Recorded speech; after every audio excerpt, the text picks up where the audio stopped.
علامہ اقبال رحمۃ اللہ علیہ کا خاندان آج سے کوئی 350 یا 400 سال پہلے مسلمان ہوا تھا۔ آپ کا خاندان کشمیر میں آباد تھا۔ آپ کے خاندان کے پہلے بزرگ جو مسلمان ہوئے ان کا نام حاجی لول تھا۔ کشمیری زبان میں لول پیارے، محترم یا جناب کو کہتے ہیں۔ حاجی لول صاحب چونکہ بار بار حج پر جایا کرتے تھے، کثرت حج کی وجہ سے ان کا نام حاجی لول پڑ گیا تھا۔ حاجی لول کا تعلق اونچی ذات کے ہندو برہمن قبیلے سے تھا۔ حاجی لول کا اسلام قبول کرنا برہمنوں کو بالکل بھی پسند نہ آیا۔ انہوں نے حاجی لول کو کم ذات ڈکلیئر کر دیا۔ کشمیری برہمن کم ذات کو سیپرو کہا کرتے تھے، یہی سیپرو بعد میں بدل کر سپرو ہو گیا۔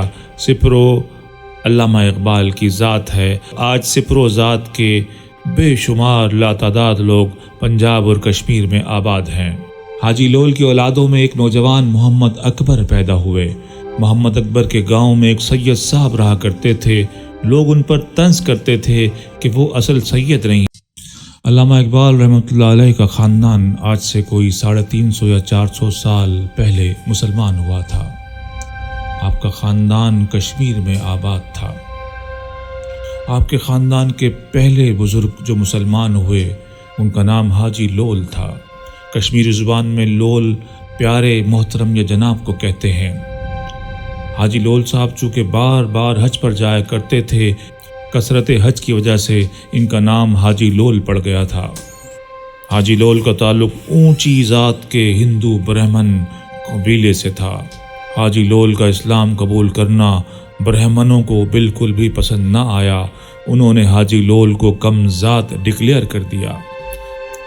کشمیری برہمن کم ذات کو سیپرو کہا کرتے تھے، یہی سیپرو بعد میں بدل کر سپرو ہو گیا۔ سپرو علامہ اقبال کی ذات ہے۔ آج سپرو ذات کے بے شمار لاتعداد لوگ پنجاب اور کشمیر میں آباد ہیں۔ حاجی لول کی اولادوں میں ایک نوجوان محمد اکبر پیدا ہوئے۔ محمد اکبر کے گاؤں میں ایک سید صاحب رہا کرتے تھے۔ لوگ ان پر طنز کرتے تھے کہ وہ اصل سید نہیں ہیں۔ چونکہ ہندو برہمن اپنی اصل ذات کی یہ نشانی لوگوں کو بتایا کرتے تھے کہ اصل برہمن کو آگ نہیں جلاتی، تو انہوں نے مسلمانوں سے بھی یہ ڈیمانڈ کرنی شروع کر دی، چونکہ تم سید ہو اور سید اعلیٰ ذات ہے، سید حضور علیہ الصلوۃ والسلام کی آل اولاد میں سے ہیں، تو سید کے لیے بھی ہندو برہمنوں نے یہ ڈکلیئر کر دیا کہ اصل سید کے لیے لازم ہے کہ وہ آگ میں جل کر دکھائے۔ تو سید صاحب کو اس گاؤں میں بار بار تنگ کیا جاتا اور ان سے مطالبہ کیا جاتا کہ اگر تم سید ہو، اگر تم سچے ہو تو آگ میں جل کر دکھاؤ۔ جب یہ طعنے حد سے زیادہ بڑھے تو سید صاحب نے ایک دن سبز چادر اوڑھی اور جلتی ہوئی آگ میں بیٹھ گئے۔ علامہ اقبال رحمۃ اللہ علیہ فرماتے ہیں کہ اللہ کی شان دیکھیے کہ سید صاحب کو آگ نے بالکل بھی نہیں جلایا۔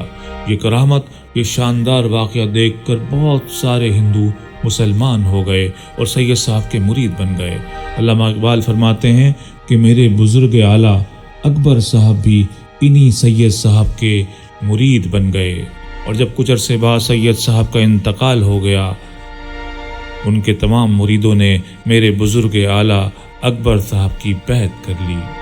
حاجی لول کا قبیلہ سپرو کشمیر میں دور دراز تک پھیل چکا تھا۔ اسی قبیلے کے ایک اور بزرگ شیخ محمد رفیق کشمیر سے ہجرت کر کے سیال کوٹ میں آباد ہوئے۔ کوٹ ہندی میں قلعے کو کہتے ہیں، اور چونکہ یہ قلعہ راجہ شال نے بنایا تھا، اس کا نام شال کوٹ پڑ گیا تھا، جو بعد میں کثرت استعمال سے سیال کوٹ ہو گیا۔ شیخ محمد رفیق سیال کوٹ میں بزاز کا کاروبار کرنے لگے۔ شیخ محمد رفیق کے ہاں بیٹے پیدا ہوتے لیکن ہوتے ہی مر جاتے۔ یہ علامہ اقبال کے دادا ہیں۔ خوبصورت، تر و توانا، سرخ سفید بیٹے پیدا ہونا اور ان کا مر جانا یہ بہت بڑا صدمہ ہے۔ جس شخص کے ایک کے بعد ایک 10 بیٹے فوت ہو جائیں، اس کا صدمے سے کیا حال ہوگا، یہ میں اچھی طرح جانتا ہوں، کیونکہ میرا پہلا بیٹا جب پیدا ہوا تو تو اپنی پیدائش کے صرف 3 دن بعد اس کا انتقال ہو گیا۔ آج برسوں سالوں گزر گئے ہیں، لیکن آج بھی میری بیوی اس کے وہ کپڑے جو اس نے اس کے لیے سی رکھے تھے چھوٹے چھوٹے سے، انہیں کبھی کبھی رات کو نکالتی ہے اور انہیں دیکھ کر روتی ہے، اسے یاد کرتی ہے۔ وہ ناشکری نہیں کرتی، لیکن وہ کہتی ہے وہ مجھے یاد آتا ہے۔ تو میں سوچتا ہوں کہ علامہ اقبال کے دادا شیخ رفیق احمد جب ان کے 10 بیٹے فوت ہو گئے تو ان کی بیوی کا اور ان کے دادا کا کیا حال ہوتا ہوگا، ان کی حالت بیان نہیں کی جا سکتی۔ آج اگر کسی شخص کے اولاد ہو کر مر جائے تو ظاہری بات ہے آج جو وسائل دستیاب ہیں ان کے مطابق وہ کسی گائناکالوجسٹ کے پاس جائے گا، کسی میموریل ہاسپٹل میں جائے گا، DNA ٹیسٹ کروائے گا، فیملی ہسٹری نکالوائے گا، میڈیکل ہسٹری کا مطالعہ کروائے گا، جو دستیاب وسائل ہیں ان کو آزمائے گا تاکہ پتہ چلایا جا سکے کہ بچے پیدا ہو کر کیوں مر جاتے ہیں۔ لیکن پچھلے زمانے میں ایسا نہیں تھا، ان لوگوں کا یقین ایمان اللہ کی ذات پر تھا۔ وہ زمانہ اس لیے بہتر تھا کہ لوگ ایسے مشکل حالات میں دنیاوی وسائل کے بجائے روحانی وسائل کی طرف متوجہ ہوتے تھے۔ وہ راستہ ڈھونڈتے تھے کہ کس طرح اللہ تعالیٰ تک اپنی بات پہنچائی جائے، کوئی ایسا ذریعہ ڈھونڈتے تھے جس سے ان کی دعائیں قبول ہو جائیں۔ کوئی مزاروں پر جا کر دعائیں وسیلے سے مانگتا تھا، کوئی کہیں جا کر منتیں مانگتا تھا، کوئی نیازیں دیتا تھا، کوئی لنگر تقسیم کرتا تھا، کوئی کسی نیک آدمی کو ڈھونڈ کر اس سے دعا منگواتا تھا۔ لیکن سب میں ایک بات مشترک تھی کہ سب کسی نہ کسی طرح سے اپنی مشکل سے نکلنے کے لیے یہ سمجھتے تھے کہ ایک اللہ کی ذات ہے جو انہیں مشکل سے نکال سکتی ہے۔ وہ چاہتے تھے کہ کسی طرح سے اللہ ان کی دعا قبول کر لے۔ اپنی سمجھ کے مطابق، اپنے فہم کے مطابق، اپنے علم کے مطابق وہ اللہ سے دعا قبول کروانے کے طریقے اور راستے ڈھونڈتے تھے۔ آج ہم اللہ کی طرف نہیں جاتے، آج ہم وسائل کی طرف جاتے ہیں۔ آج ہم مادی چیزوں پر زیادہ بھروسہ رکھتے ہیں۔ جب مادی چیزوں سے بھی ناکام ہو جاتے ہیں، جب دنیا کے ہر وسیلے سے، ہر سبب سے ناکام ہو جاتے ہیں، تب ہم اللہ کی طرف رجوع کرتے ہیں۔ یہ طریقہ درست نہیں ہے۔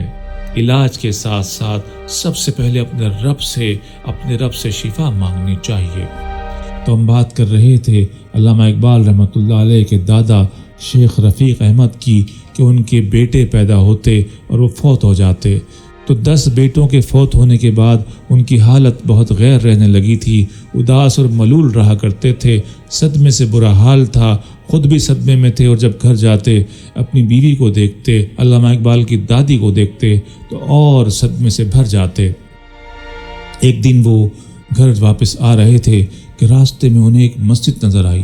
یہ مسجد انہوں نے پہلے کبھی نہ دیکھی تھی۔